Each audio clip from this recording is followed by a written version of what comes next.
On va passer à la toxicité interstitielle. Donc le problème est au niveau de l'interstitium. Parler de la toxicité aiguë. Ici, on aura une insuffisance rénale aiguë secondaire à un médicament entraînant une lésion au niveau de l'interstitium. Donc, ce médicament va se fixer au niveau de l'interstitium. Il va agresser cet interstitium. Il va entraîner un appel de cellules inflammatoires. Et cet appel de cellules inflammatoires va entraîner un œdème, une néphrite interstitielle aiguë. C'est un œdème de l'interstitium. En fait, c'est exactement le même mécanisme que l'érythème cutané, que l'œdème de Quick. C'est une allergie. Donc ce médicament va entraîner une allergie rénale lorsqu'il va se fixer au niveau de l'interstitium. Et cette allergie va entraîner l'appel de cellules inflammatoires. Et ces cellules inflammatoires vont faire gonfler le rein. C'est le cas au niveau de l'érythème, au niveau de la peau. Lorsqu'on a une allergie ou une réaction par exemple à une piqûre de moustique ou une piqûre de guêpe, on a un gonflement et c'est rouge et c'est douloureux. C'est exactement ce qui se passe au niveau du rein. Plusieurs médicaments peuvent entraîner cette réaction interstitielle aiguë, c'est-à-dire insuffisance rénale aiguë, avec toxicité interstitielle. C'est les AINS. Vous avez vu que ici les AINS, on les a vus dans la toxicité hypoperfusion rénale et on les retrouve ici. Donc les AINS ont plusieurs mécanismes. Je vous ai dit que certains médicaments peuvent entraîner des toxicités diverses, multiples. Les bêta-lactamines, vous imaginez, qui n'a pas utilisé les bêta-lactamines au cours de sa vie? La lopérinol aussi. Donc vous voyez que c'est des médicaments à usage courant quand même.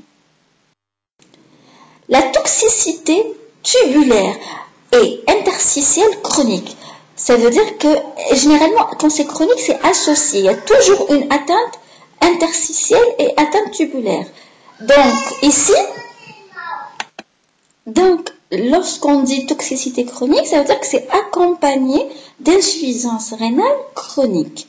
L'atteinte ici est double, tubulaire et interstitielle. En fait, quand ça passe à la chronicité, l'interstitium et le tube vont être atteints en même temps. Plusieurs médicaments peuvent entraîner cette insuffisance rénale chronique par toxicité tubulo-interstitielle. C'est le lithium, qui est utilisé en psychiatrie, et les antalgiques, ceux qui sont souvent utilisés pour les maladies rhumatismales. Vous imaginez qu'à la longue, on aura une insuffisance rénale chronique.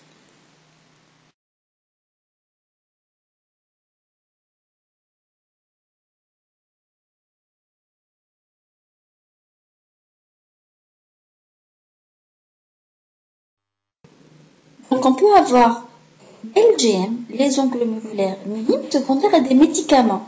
Ici, ça peut être secondaire aux AINS. Vous avez vu que les AINS ont beaucoup d'effets secondaires, alors qu'ils sont utilisés à outrance dans les médicaments. Faire attention. Mais aussi, on peut avoir une GEM, la glomérulonéphrite extramembraneuse.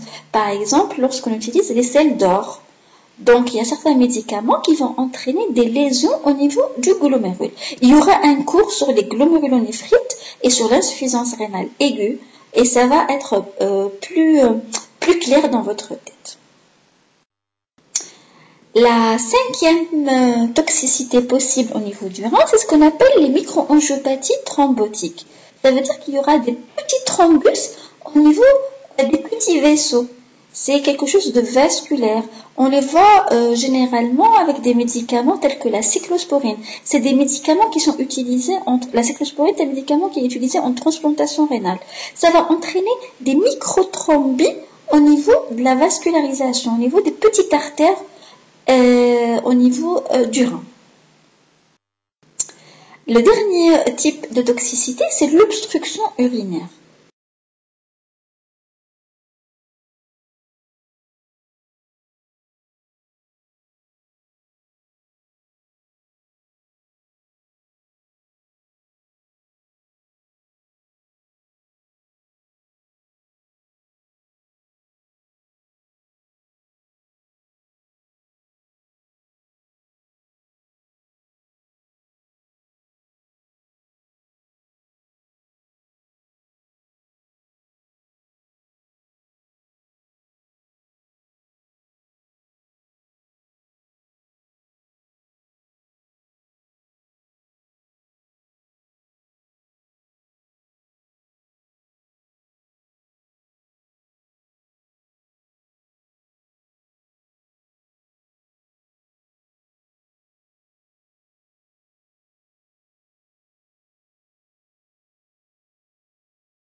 Donc, vous avez vu qu'on a beaucoup de mécanismes de toxicité, que le rein, miskin, il est vraiment pas très chouchouté par les médicaments, qui peut avoir plusieurs lésions, qu'elles soient aiguës, qu'elles soient chroniques, qu'elles touchent les vaisseaux, qu'elles touchent le glomérule, qu'elles touchent le tube, qu'elles touchent l'interstitium, elles sont toutes sévères et elles sont toutes présentes pour des médicaments qui sont finalement à usage très fréquent. Qu'est-ce qu'on peut faire pour éviter cette toxicité? Il faut d'abord éviter un traitement inutile. Je ne vais pas donner un traitement par des médicaments néphrotoxiques alors que je peux avoir le même effet avec des médicaments non néphrotoxiques. Je vais donner un exemple. Lorsque j'ai une infection urinaire, cette infection urinaire, si le germe est sensible aux bactéries, pourquoi je vais aller donner la gentamicine?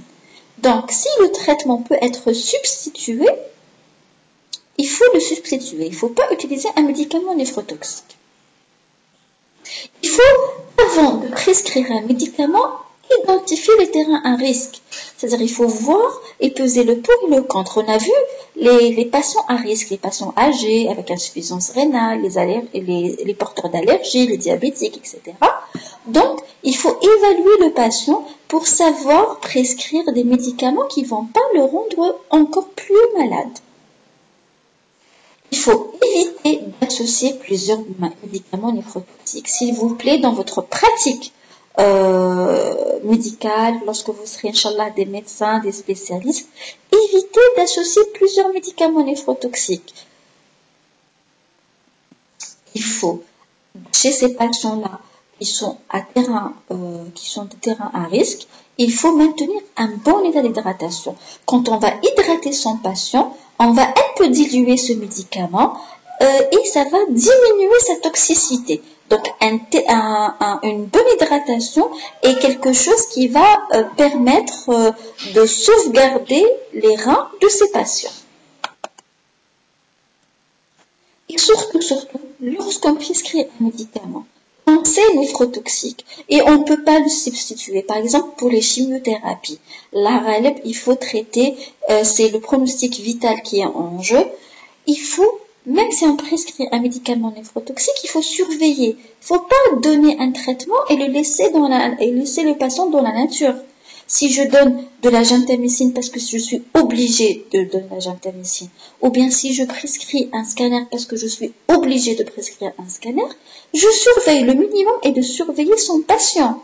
Je maintiens un état d'hydratation et je surveille sa créatinine. Il ne faut pas le laisser dans la nature jusqu'à ce qu'il revienne avec une urgence de dialyse. Mais aussi et surtout, s'il vous plaît, maintenant il y a ce qu'on appelle les smartphones. Les smartphones, il y a l'application pour calculer la clairance de la créatinine. Vous n'êtes pas obligé d'apprendre cette formule. Il y a des smartphones, faites l'application pour calculer la clairance et dans le Vidal, il y a toujours pour chaque médicament comment l'adapter à la fonction rénale. Celui qui a une insuffisance rénale modérée n'est pas comme un patient avec insuffisance rénale sévère. La dose de médicaments qu'on va utiliser est différente. Et pour chaque médicament dans le Vidal, il y a une adaptation. Donc, s'il vous plaît, apprenez cette formule ou bien téléchargez-la sur vos portables pour pouvoir calculer la clairance et adapter la dose du médicament à prescrire pour chaque patient.